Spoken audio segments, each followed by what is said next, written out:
Oui, merci Monsieur le Président. Tout d'abord, je voulais dire merci et apporter mon soutien à l'équipe de négociation de Michel Barnier qui mène un travail difficile sur la base du mandat de négociation. Merci à la Commission pour un échange qui pour moi a été très bref, même si je comprends que c'est une réunion publique. On parle de réserve d'ajustement de 5 milliards d'euros. En cas de non-accord ou en cas d'accord qui limiterait à court terme ou à moyen terme l'accès des navires européens aux eaux britanniques, la réponse de l'Union européenne ne peut pas être que financière.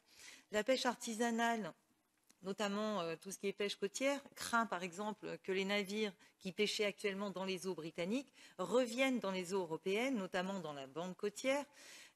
Une trop forte concentration de navires près de la bande côtière serait une catastrophe pour les pêcheurs, comme les populations de poissons et la biodiversité. Après, au niveau des quotas, s'il y a réduction de quotas, on ne peut pas l'appliquer de manière uniforme, seulement en fonction des antériorités de la pêche, mais en fonction des principes énoncés à l'article 17 de la PCP, en fonction des critères économiques, sociaux et environnementaux.